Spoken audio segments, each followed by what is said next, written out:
नमस्कार, मैं मनीष स्वागत करता हूं आपको अपने इस यूट्यूब चैनल पे। तो शुरू करें। सीबीटी 2 के लिए जो महत्वपूर्ण प्रश्न होते हैं, चुनिंदा क्वेश्चन है वही मैं कह रहा हूं। पहला क्वेश्चन है, शिशु लिंगा अनुपात में शिशु का आयु कितना रखी गई है। आपने कई बार सुना होगा कि हमारे देश का शिशु लिंगा अनुपात है वो इतना है।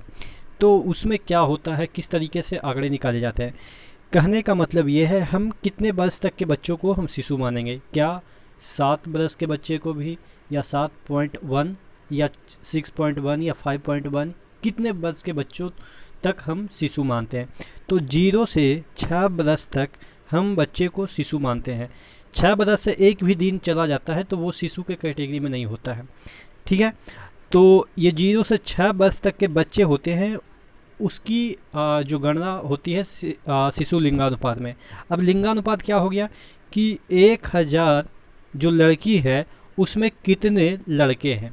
ठीक है, यानी नहीं, 1000 लड़कियां, सॉरी, लड़के हैं, उसके रिस्पेक्ट में वहाँ पे कितने लड़कियां हैं।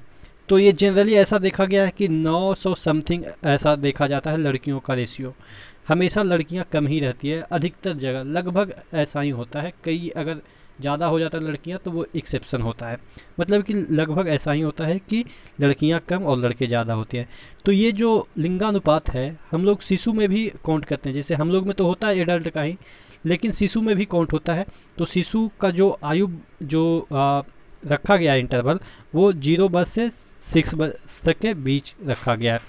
एक क्वेश्चन कन्फ्यूजन यहाँ पे हो जाती है कि साक्षरता दर में न्यूनतम आयु कितनी रखी गई है।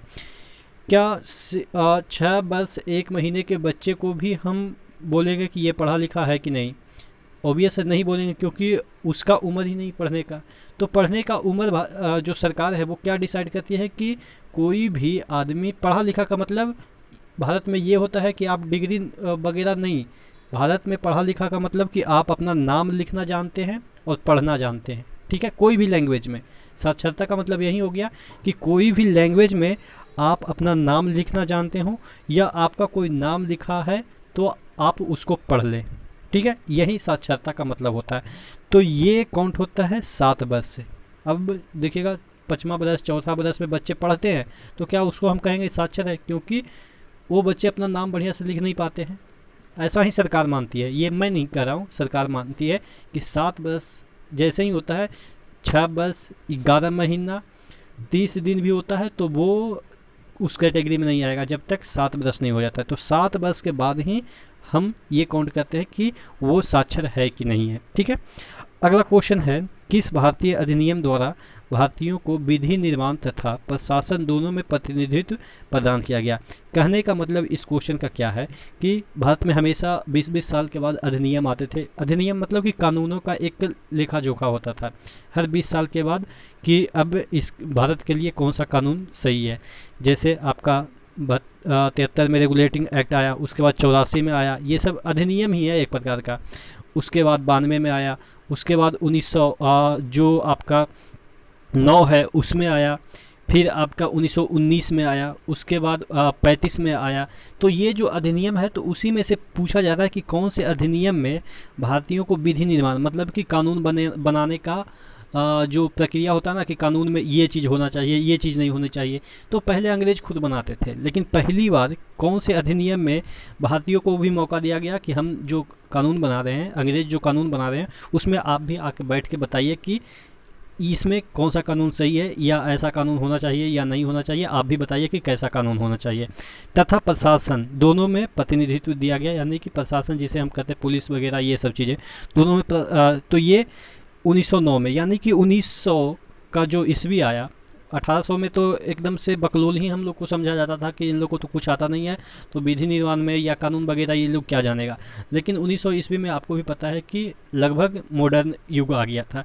तो अब लगा कि नहीं, भारतीय भी पढ़े लिखे हैं, दादा भाई नौरोजी टाइप के लोग हैं और भी बहुत सारे हैं यहाँ पे भी पढ़े लिखे, तो इनको भी शामिल कर लेते हैं। ठीक है, तो इतना विरोध वगैरह करते रहते हैं। तो ये पहली बार जो 1900 के बाद आया जो अधिनियम, वो पहली बार कौन सा आया 1909 में, तो पहली बार शामिल कर लिए। इस तरह से याद कर सकते हैं कि मॉडर्न ज़माना हो गया था 1900 में। ठीक है, अगला क्वेश्चन है 1909 के अधिनियम के तहत गवर्नर जनरल की कार्यकारिणी का प्रथम भारतीय विधि सदस्य किसे नियुक्त किया गया। वही वाला क्वेश्चन है कि अब विधि में तो शामिल कर लिया गया कि आपको भी रखेंगे, लेकिन प्रथम विधि अधिकारी यानी कि हम लोग तो की तरफ से कौन गए, यानी कि कौन भारतीय पहली बार जिनका सिलेक्शन हुआ, वो थे सत्येंद्र सिन्हा।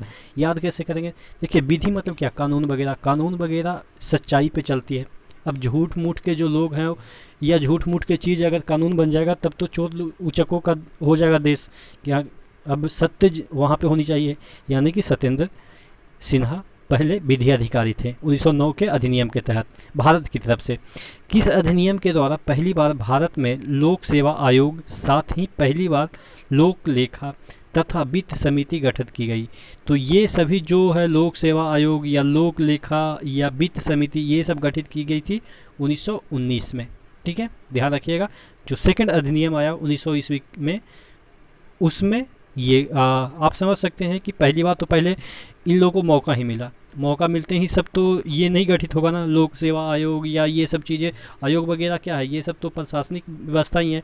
तो पहले तो मौका मिलेगा, उसके बाद अगली बार क्या होगा कि ये सब चीज़ें बनना चालू हो गई। ठीक है, अगला क्वेश्चन है जो 12 दिसंबर 2019 के नागरिकता संशोधन जो विधेयक था, जिसे हम एनआरसी वगैरह कह रहे हैं, के तहत 31 दिसंबर 2014 से, यानी कि 31 दिसंबर 2014 से पहले जो भारत में आ गए थे, कौन कौन, कितने धर्म के लोग, 5 धर्म के लोग। कौन कौन, ये आपके हैं जैन, पारसी, सिख, ईसाई, हिंदू, बौद्ध। और कहाँ से आए हैं, पाकिस्तान, बांग्लादेश और अफगानिस्तान से। क्यों आए हैं, प्रताड़ना के कारण। ठीक है, तो ये पूछा गया है कि कौन से धर्म के लोगों को यहाँ की नागरिकता दी गई है। और ये भी पूछा जाएगा कब से पहले आए हैं, यानी कौन से डेट से पहले आए हैं, यानी कि 31 दिसंबर 2014 से पहले, यानी कि 2014 यानी कि 15 जो ईस्वी 2015 हुआ ना, 2015 से पहले जो आए हैं, कहने का मतलब ये है 2015 से पहले, लगभग एक ही दिन पहले, 31 दिसंबर से पहले लिखा हुआ था।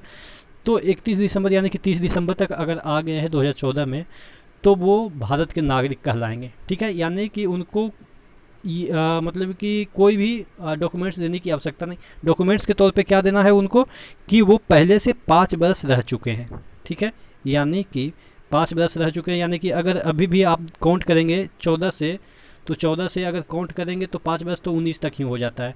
तो ऑब्वियस है कि वो आपके 19 तक में 5 बरस, सॉरी हाँ 5 बरस रह चुके हैं। पहले इसका प्रावधान था 7 बरस, लेकिन इसको घटा दिया गया 5 बरस।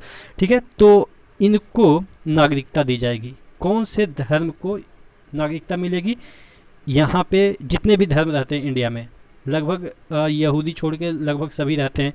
तो देख लेते हैं कौन कौन से धर्म को, हिंदू, बौद्ध, जैन, पारसी, सिख, ईसाई, ये सब धर्म के लोगों को नागरिकता दी जाएगी। लेकिन इसमें मुसलमानों का नहीं है, जिसकी वजह से इसका विरोध हो रहा है। ठीक है, और इसमें एक प्रावधान ये भी है कि 5 वर्ष पहले रह चुके हैं। ठीक है, अगला क्वेश्चन है मूल अधिकार के तहत शोषण के विरुद्ध अधिकार किस अनुच्छेद के अंतर्गत आती है।